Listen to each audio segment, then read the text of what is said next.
Chaque mot que vous dites, chaque pensée que vous nourrissez, chaque émotion que vous montrez et chaque centime que vous dépensez construit la personne que vous êtes. Pas ce que vous dites être, pas ce que vous aimeriez être, mais ce que vous projetez réellement au monde. La plupart des gens vivent sans contrôle sur eux-mêmes, pris dans un cycle d'impulsion et de regret. Ils parlent sans réfléchir, laissent leur esprit les intoxiquer, se noient dans des émotions faibles et gaspillent ce qu'ils ont sans mesurer les conséquences. Et quand le monde ne les respecte pas, ils s'indignent, comme si le respect était un cadeau et non quelque chose à gagner. La maîtrise de soi est ce qui sépare les forts des faibles. Il ne s'agit pas de talent, ni de chance, ni d'intelligence. Il s'agit de contrôler sa bouche avant de dire quelque chose que l'on regrettera plus tard, de former l'esprit comme un soldat, sans le laisser devenir un ennemi, de dompter les émotions avant qu'elles ne ruinent les relations, les opportunités et les décisions, de gérer l'argent avec stratégie, au lieu de le laisser dicter le cours de la vie. Ici, il n'y a pas de place pour les excuses ou le victimisme. Il ne s'agit pas de se sentir mieux, mais d'être meilleur.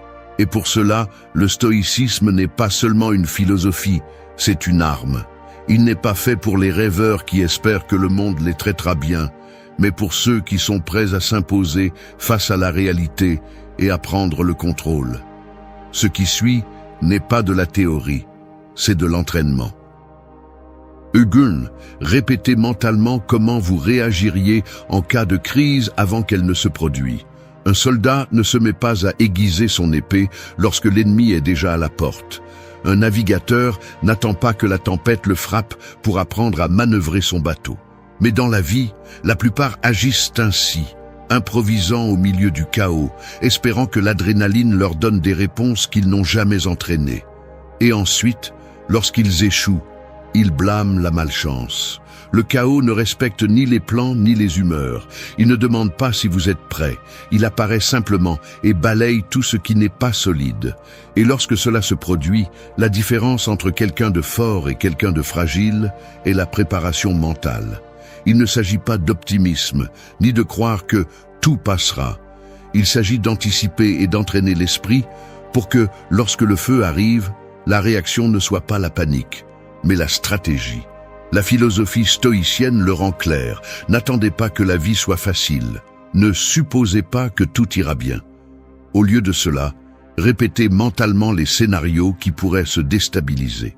Pensez aux insultes que vous pourriez recevoir, à la trahison de quelqu'un de proche, à l'échec d'un projet dans lequel vous avez mis tout votre effort. Imaginez que cela se produit, ressentez-le dans votre esprit et décidez, avant que cela n'arrive, comment vous allez réagir. Ne laissez pas la surprise dicter votre comportement. Si le coup arrive et que vous êtes prêt, c'est vous qui le contrôlerez, pas l'inverse. Les faibles attendent que la crise les frappe pour voir comment ils réagissent. Les forts ont déjà été là avant dans leur esprit des centaines de fois. Et lorsque la tempête arrive enfin, ils agissent avec le calme d'un chirurgien en pleine opération. Ils ne crient pas, ils ne paniquent pas, ils ne prennent pas de décisions stupides. Ils savent que le contrôle est le pouvoir, et le pouvoir ne s'improvise pas. Il se forme. Ce principe ne s'applique pas seulement en temps de crise, mais dans le contrôle de chaque aspect de la vie. Celui qui entraîne son esprit maîtrise ses paroles. Celui qui anticipe sa réaction évite d'exploser comme un enfant. Celui qui comprend les risques ne prend pas de décisions financières impulsives. Celui qui se voit sous pression avant qu'elle ne se produise développe une présence inébranlable qui impose le respect. Celui qui se prépare ne se plie jamais, et celui qui ne se plie jamais finit par dominer sa vie. 2. Élimine un mot de plainte de ton vocabulaire pour une semaine. Les mots ne sont pas seulement du bruit, ce sont des commandes qui façonnent ton état d'esprit et ton destin. Si tu parles comme une personne faible, tu penseras comme une personne faible, et tu agiras comme une personne faible. Et s'il y a quelque chose qui affaiblit plus que tout, c'est l'habitude de se plaindre. Les plaintes ne résolvent rien, ne te rendent pas plus fort, ne te rapprochent d'aucune solution. Elles ne servent qu'à une chose, justifier la médiocrité. La plainte est le refuge de ceux qui ont décidé d'abandonner sans l'admettre. C'est le cri silencieux de l'impuissance, une tentative pathétique de faire pitié au monde. Mais le monde ne fonctionne pas comme ça. Personne ne te respecte pour te plaindre. Personne n'admire celui qui passe sa vie à dire que tout est injuste, qu'il est fatigué, qu'il ne peut plus. La différence entre une personne forte et une personne faible ne réside pas dans ce qu'elle affronte, mais dans la manière dont elle répond. Et la première réponse qui définit le caractère est le langage. Si tu veux reprendre le contrôle de ta vie, commence par contrôler ce qui sort de ta bouche. Fais une expérience, choisis un mot de plainte et élimine-le pendant une semaine. Ne dis pas que quelque chose est impossible. Ne dis pas que tu ne peux pas. Ne dis pas que tu es fatigué. Ne dis pas que c'est injuste. À la place, remplace la plainte par l'action. Si quelque chose est difficile, affronte-le. Si quelque chose ne te plaît pas, change-le ou accepte-le sans drame. Si tu ressens le besoin de te plaindre, détends-toi. Respire, trouve une solution ou continue en silence. Cet exercice n'est pas symbolique, c'est une reprogrammation mentale. Parce que si tu ne peux même pas contrôler ce que tu dis, comment vas-tu contrôler autre chose dans ta vie? Les mots que tu choisis déterminent le niveau de respect que tu projettes. Parle comme quelqu'un qui est aux commandes, et peu à peu, tu commenceras à vivre comme tel. Les stoïciens le savaient bien. Se plaindre est une perte de temps et d'énergie. Ne gaspille pas de mots sur ce que tu ne peux pas changer. Ne nourris pas ton auto-apitoiement avec des phrases faibles. Parle avec la clarté et la détermination de quelqu'un qui n'a pas besoin de validation. Et observe comment, en changeant ton langage, ton attitude change aussi. Les plaintes sont comme des trous dans la coque d'un bateau. Chacune d'elles permet de diminuer un peu plus ton potentiel. Bouche la fuite, une semaine sans plainte, action en solitaire, et tu verras ce qui se passe quand tu décides que le seul langage autorisé dans ta vie est celui de la force et de la solution. 3.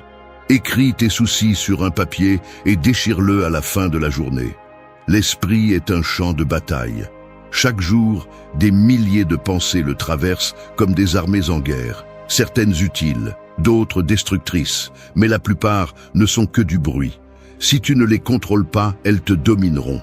Elles te paralysent, te drainent de ton énergie, te plongent dans des soucis inutiles. Le pire, c'est que beaucoup d'entre elles ne sont même pas réelles. Ce sont des problèmes amplifiés par ton propre esprit, des scénarios catastrophiques qui n'arrivent jamais, des fantômes qui n'existent que parce que tu leur donnes du pouvoir. Si tu veux maîtriser ton esprit, tu dois apprendre à le vider. Et l'une des méthodes les plus efficaces est d'écrire. Pas dans une tentative poétique de se défouler, pas avec l'intention de le relire plus tard et de se vautrer dans sa propre misère. Écrire pour libérer, pour lâcher prise, pour comprendre que la plupart de ce qui te préoccupe est sans importance. Et ensuite, à la fin de la journée, le détruire. Prends une feuille de papier. Note chaque chose qui te ronge de l'intérieur. Écris-le avec brutalité, sans filtre. L'inquiétude pour l'argent, la dispute avec quelqu'un, l'incertitude sur l'avenir, la colère contenue. Laisse tout sortir. Mais voici la clé. Ne le garde pas, ne l'analyse pas, ne le transforme pas en une collection de plaintes. À la fin de la journée, déchire-le, réduis-le en morceaux, brûle-le si nécessaire. Ce qui est écrit là ne mérite pas de t'accompagner le lendemain. Les stoïciens comprenaient le pouvoir de lâcher prise sur ce qui ne sert à rien. Il n'y a aucun sens à s'accrocher à des pensées inutiles. Il n'y a aucun sens à se soucier de choses que tu ne peux pas contrôler. Écrire tes soucis et les détruire est une façon symbolique, mais brutalement efficace, de rappeler à ton esprit qui est le patron. Fais cela chaque jour, et tu remarqueras quelque chose d'étrange. Beaucoup de choses qui hier semblaient être la fin du monde te font rire aujourd'hui. Beaucoup des soucis que tu as écrits disparaissent sans que tu aies besoin de faire quoi que ce soit. Et les quelques-uns qui comptent vraiment, tu les verras plus clairement. Sans le brouillard de l'émotion, sans la distorsion de la peur. L'esprit n'est pas fait pour être une poubelle de pensées toxiques. Il est fait pour penser clairement, pour prendre des décisions avec précision. Mais cela n'est possible que lorsque tu lui enlèves le poids mort de l'inquiétude inutile. Ne sous-estime pas cet exercice. Il peut sembler simple, mais c'est l'un des outils les plus puissants pour entraîner ton esprit. Écris, lâche prise, déchire, et continue avec la tête claire, parce que dans la vie, le seul fardeau qui vaut la peine d'être porté est celui qui compte vraiment. 4.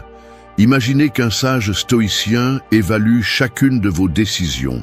Imaginez ceci, chaque fois que vous parlez, quelqu'un vous écoute.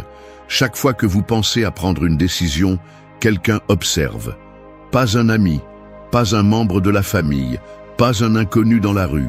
Un sage stoïcien, quelqu'un qui ne se laisse pas emporter par des émotions faibles, qui ne cherche pas de validation, qui ne gaspille pas son temps en trivialité. Il est là, sans dire un mot, jugeant en silence chacune de vos actions. Oseriez-vous vous plaindre devant lui? Lui donneriez-vous des excuses sur pourquoi vous n'avez pas fait ce que vous deviez faire? Lui diriez-vous que vous ne pouviez pas contrôler votre caractère, que vous avez dépensé de l'argent en stupidité, que vous vous êtes laissé emporter par l'impulsion du moment? Non, parce que dans son monde, les mots ne valent rien s'ils ne sont pas soutenus par des actes. La plupart des gens vivent sans se remettre en question. Ils agissent par inertie. Ils disent la première chose qui leur vient à l'esprit. Ils dépensent sans réfléchir. Ils réagissent comme des enfants capricieux, comme si leur volonté était la seule loi qui existe. Mais quand vous mettez un filtre, quand vous imaginez que quelqu'un avec une véritable discipline et un autocontrôle vous observe, quelque chose change. Vous arrêtez d'agir comme un idiot impulsif et commencez à mesurer chaque mouvement. Ceci n'est pas un exercice pour prétendre être quelqu'un que vous n'êtes pas. C'est une méthode pour faire ressortir la meilleure version de vous-même. Demandez-vous, à chaque moment clé de la journée, qu'est-ce qu'un véritable stoïcien ferait à ma place? Un véritable stoïcien ne réagit pas avec colère lorsqu'on l'insulte. Il garde son calme et répond intelligemment ou ignore simplement la provocation. Un véritable stoïcien ne gaspille pas son argent en futilité pour impressionner les autres. Il utilise ses ressources avec sagesse, investit dans sa croissance, dans son indépendance. Un véritable stoïcien ne permet pas à ses émotions de le dominer. Il ne laisse pas la peur le paralyser, la colère le pousser à faire des bêtises, la paresse lui voler son temps. Vous avez deux options. Continuez à vivre comme si personne ne vous regardait, justifiant chaque erreur, agissant sans contrôle, ou imaginez que chaque pas que vous faites est observé par quelqu'un qui exige le meilleur de vous. Pas comme une punition, mais comme une norme. Le respect ne se mendie pas, il se gagne. Et pour le gagner, vous devez commencer à agir comme quelqu'un qui le mérite. Pas quand cela vous convient, pas quand vous vous sentez bien, mais toujours. À partir d'aujourd'hui, vivez comme si vous étiez sous le regard d'un sage. Et quand viendra le moment d'évaluer votre vie, assurez-vous que la réponse ne soit pas la honte. 5. En te levant, rappelle-toi que rien ne t'appartient vraiment. Lève-toi, regarde autour de toi, ta maison, tes vêtements, ton argent, même les personnes que tu aimes. Rien de tout cela n'est vraiment à toi. Tout ce que tu as est emprunté au temps, et à tout moment, on peut te le reprendre. C'est la vérité que la plupart préfèrent ignorer, mais plus tôt tu l'accepteras, plus fort tu seras. Le problème de croire que quelque chose t'appartient est que tu deviens faible par peur de le perdre. Tu t'accroches, tu t'obsèdes, et quand tu le perds, parce que tôt ou tard tu le feras, la douleur te déchire. Mais si chaque matin tu te rappelles que rien n'est permanent, tu cesses d'avoir peur. Et quand tu cesses d'avoir peur, tu te libères. Les stoïciens le pratiquaient tous les jours. Memento mori, rappelle-toi que tu vas mourir. Mais pas comme une idée déprimante, mais comme un rappel brutal que chaque possession, chaque relation, chaque moment est temporaire. Tu ne possèdes rien, pas même ton propre corps. Alors, au lieu de t'accrocher, tu apprends à vivre avec gratitude et sans peur. Pense à l'argent. Les gens vivent désespérément pour l'accumuler, pour le protéger, comme si le chiffre sur leur compte en banque définissait leur valeur. Mais l'argent va et vient. Il peut disparaître du jour au lendemain à cause d'une crise, d'un accident, d'une mauvaise décision. Si tu comprends qu'il n'a jamais vraiment été à toi, tu apprends à l'utiliser intelligemment au lieu d'être son esclave. Pense aux relations. Les gens entrent et sortent de ta vie. Certains amis s'éloignent, certains couples se séparent, certains membres de la famille meurent. Si tu t'accroches en croyant qu'ils seront toujours là, le coup sera brutal quand ils partiront. Mais si dès le début, tu acceptes que tout est éphémère, tu cesses de souffrir pour l'inévitable et tu commences à apprécier ce que tu as dans le présent sans peur de l'avenir. Pense à ton corps, à ta santé. Un jour, tu seras vieux, plus faible, plus lent. Peu importe combien d'entraînements tu fais, combien de régimes tu suis, le temps continue d'avancer. Cela signifie-t-il que tu dois abandonner? Non. Cela signifie que tu dois profiter de chaque seconde où tu as de la force, de la discipline et de la clarté mentale. Rien ne t'appartient. Tout ce que tu as aujourd'hui peut disparaître demain. As-tu peur? Bien, utilise-le comme carburant. Au lieu de vivre avec la peur de perdre, vis avec intensité et objectif. Utilise l'argent pour des choses qui comptent vraiment. Aime les gens sans t'obséder à les retenir. Entraîne ton corps parce que tu le peux, non pas parce que tu crois qu'il sera toujours le même. Si tu comprends cela, le monde ne pourra plus te contrôler. Et celui qui n'est contrôlé par rien est véritablement libre. 6. Fais une tâche désagréable comme si tu étais un moine accomplissant un rituel. La plupart des gens font le strict minimum pour éviter l'inconfort. Ils fuient les désagréments, repoussent ce qui est difficile, se plaignent à la moindre effort. Mais ce qu'ils ne comprennent pas, c'est que la discipline ne naît pas du désir, mais de la maîtrise. Et la maîtrise se forge dans la friction, dans la répétition, dans la capacité à faire ce qui doit être fait, qu'on se sente bien ou non. C'est là qu'intervient la mentalité stoïcienne. Transforme l'agréable en une pratique de contrôle, en un test de caractère. Au lieu de voir les tâches désagréables comme une punition, transforme-les en un entraînement, en un rituel qui façonne ta force mentale. Pense à un moine. Il ne se lève pas à l'aube parce qu'il en a envie, il ne médite pas pendant des heures parce qu'il aime ça, il ne jeûne pas parce qu'il aime avoir faim. Il le fait parce qu'il comprend que chacune de ses actions fait partie d'un processus plus grand. Un rite qui renforce son esprit et le distance des impulsions faibles du corps et de l'esprit. C'est ainsi que tu dois affronter chaque tâche désagréable dans ta vie. Tu dois te lever tôt, ne le fais pas en te plaignant, fais-le avec un but, comme si c'était un rituel sacré. Ouvre les yeux, lève-toi sans hésiter, sens le contrôle absolu sur ton corps et ton esprit. Tu dois faire de l'exercice quand tu n'en as pas envie. Ne pense pas à savoir si tu aimes ça ou non. Pense que chaque répétition, chaque goutte de sueur est un test de ta autodiscipline. Comme un moine en formation, chaque effort est une offrande à la maîtrise de soi. Tu dois travailler sur quelque chose de fastidieux. Ne le fais pas comme une victime qui traîne les pieds. Fais-le avec la présence de quelqu'un qui comprend que chaque action compte. Que chaque tâche, aussi insignifiante soit-elle, fait partie d'un système de contrôle de soi. Les faibles voient les tâches désagréables comme des punitions. Les forts les voient comme des entraînements. Et voici le secret. Si tu adoptes cette mentalité, ce qui semblait insupportable devient normal. Mieux encore, cela devient une source de fierté. Parce que tandis que les autres évitent la difficulté, tu l'affrontes avec le calme et la détermination d'un guerrier entraîné. Cette méthode n'est pas symbolique, elle est pratique. Chaque fois que tu fais quelque chose de difficile, au lieu de résister, plonge-toi entièrement dedans. Comme si tu étais un moine accomplissant un rite de discipline et de force. Ne pense pas à savoir si c'est agréable ou non. Pense que c'est une opportunité pour te retenir. Les stoïciens comprenaient que le véritable contrôle n'est pas gagné lorsque tout est facile, mais lorsque tu peux regarder la difficulté dans les yeux et faire ce qui doit être fait sans hésiter. Alors, la prochaine fois que tu seras confronté à une tâche désagréable, ne fuis pas, ne te plains pas. Assumez avec la mentalité de quelqu'un qui ne se plie pas à l'inconfort. Fais de chaque effort un rituel. Et quand les autres chercheront des excuses, tu seras trop occupé à renforcer ton caractère. 7. Fais comme si aujourd'hui était ton dernier jour de vie et observe comment tes décisions changent. Chaque jour qui passe est un jour de moins sur l'horloge de la vie. Il n'y a pas de deuxième chance, pas de rediffusion, pas de garantie sur le temps qu'il reste.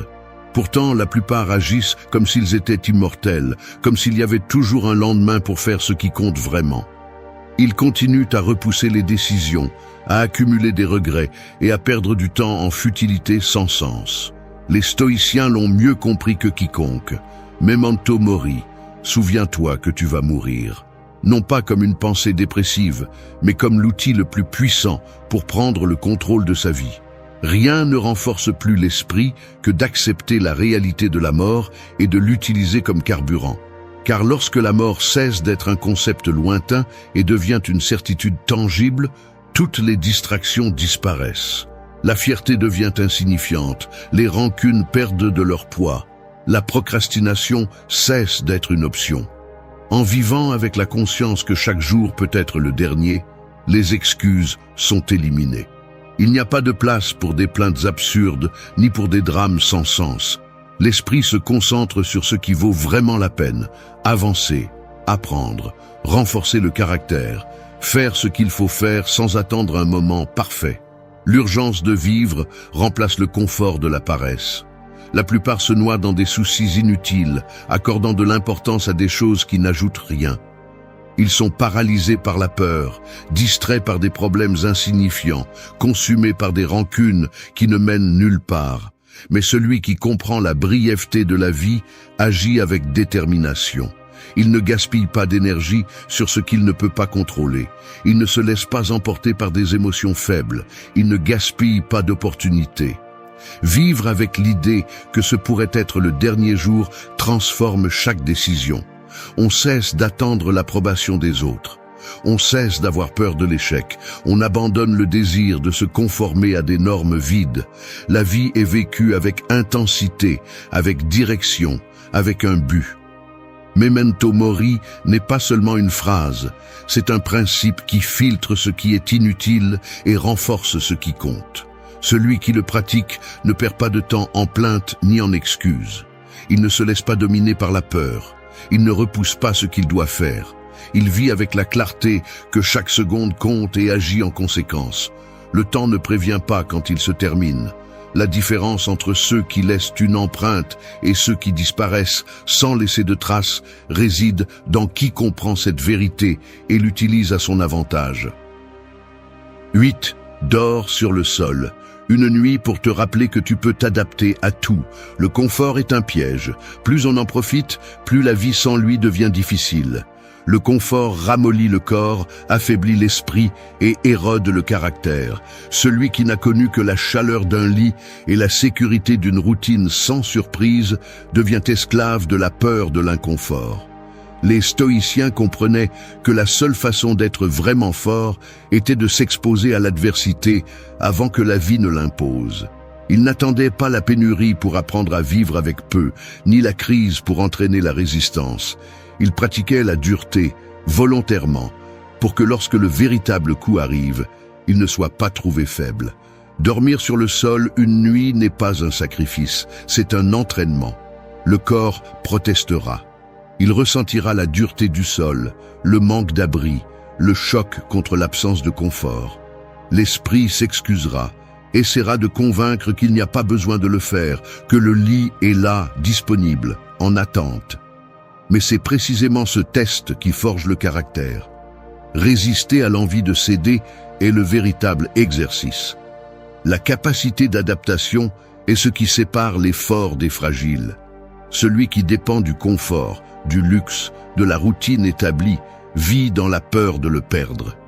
Mais celui qui sait qu'il peut dormir sur le sol et se lever le lendemain avec la même détermination comprend que la véritable force ne vient pas de l'extérieur, mais de l'esprit.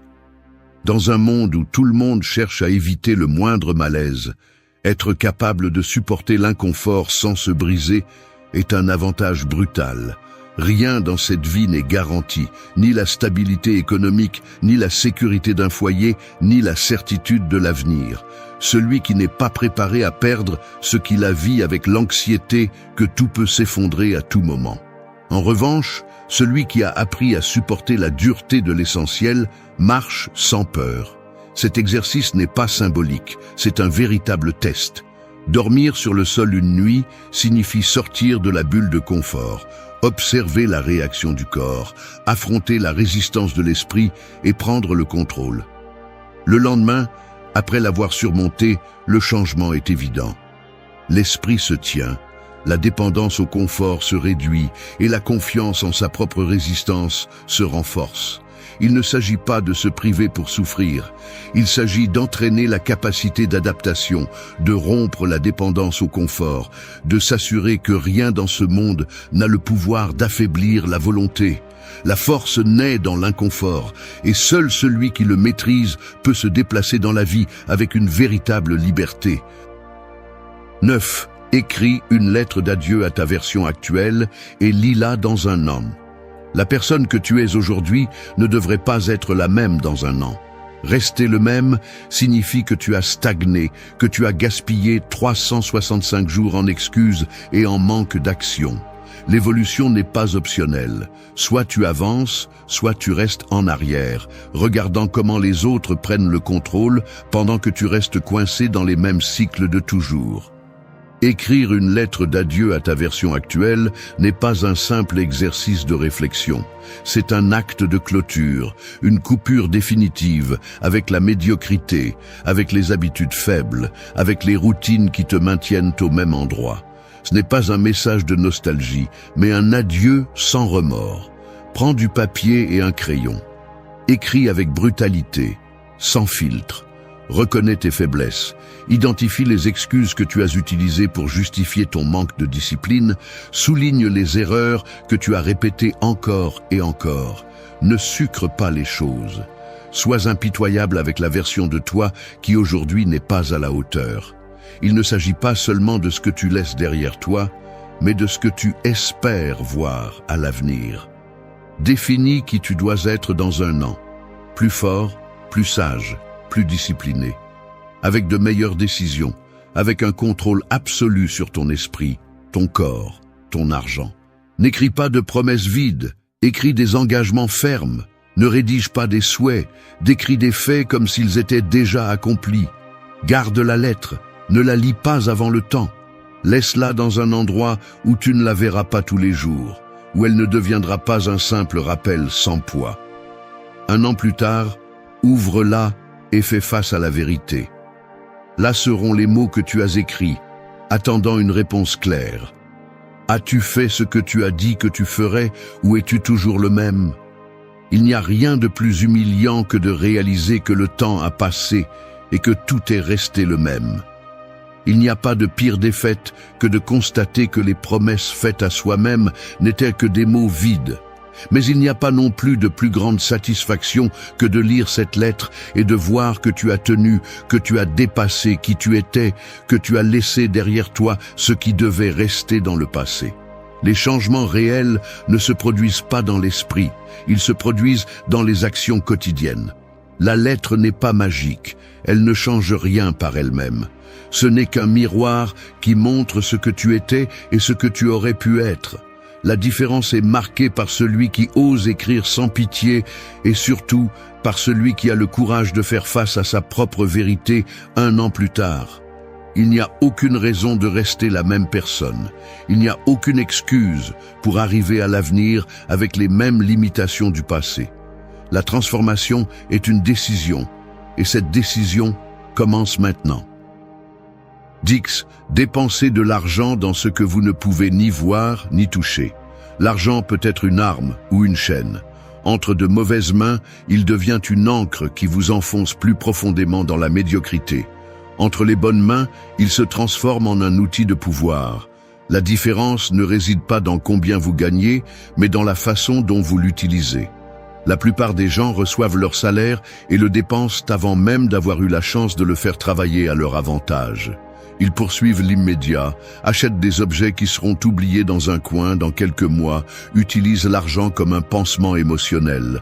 Le monde a programmé les gens pour dépenser sans réfléchir. La publicité ne vend pas des produits, elle vend des illusions. La société ne récompense pas l'intelligence financière, elle récompense l'apparence de la richesse. Les réseaux sociaux ont transformé l'ostentation en sport. Et le résultat est que les gens poursuivent des symboles de succès au lieu de construire un véritable succès. Peu importe combien d'argent passe entre leurs mains, ils finiront toujours de la même façon, pris dans le cycle de gagner et de dépenser sans but. Mais l'argent bien dirigé a le pouvoir de changer une vie. Il ne s'agit pas de l'accumuler de manière obsessionnelle, ni de vivre dans la peur de le dépenser. Il s'agit de l'utiliser dans ce que l'on ne peut ni voir ni toucher, dans ce qui ne disparaît pas avec le temps, dans ce qui construit une version de vous-même plus forte, plus capable et plus libre. Dépensez dans la connaissance. Un livre, un cours, un mentorat. Il n'y a pas d'investissement plus puissant que celui que l'on fait dans l'esprit. La différence entre quelqu'un qui avance et quelqu'un qui stagne réside presque toujours dans ce qu'ils savent. Alors que certains dépensent dans des plaisirs éphémères, d'autres investissent dans des informations qui leur ouvriront plus de portes à l'avenir. Dépensez dans les expériences. Quelque chose qui défie votre esprit et votre corps. Quelque chose qui vous sort de la routine. Les objets perdent de la valeur avec le temps, mais une expérience bien choisie peut redéfinir qui vous êtes. Un voyage, une compétition, un défi personnel, n'importe quoi qui vous fait sortir de votre bulle. Dépensez dans votre avenir, investissez dans ce qui vous donnera plus d'options, plus de liberté. Apprenez à faire travailler l'argent pour vous, au lieu de passer toute votre vie à travailler pour lui. La plupart des gens restent pris dans le cycle de survie mois après mois, mais ceux qui maîtrisent cela construisent une réalité où ils ne dépendent de personne. Le respect ne se gagne pas avec des biens matériels. Il se gagne avec la capacité de contrôler son propre destin. Celui qui sait gérer son argent intelligemment ne sera jamais un esclave du système. Il ne sera jamais obligé de vendre son temps au plus offrant. Dépensez dans ce que vous ne pouvez ni voir ni toucher, car c'est là que se trouve le véritable pouvoir.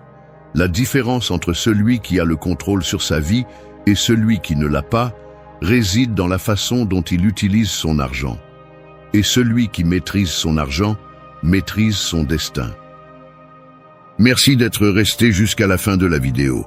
Si vous avez tout vu, commentez « Je suis stoïcien » comme notre signe secret, indiquant que vous êtes un véritable apprenant du stoïcisme.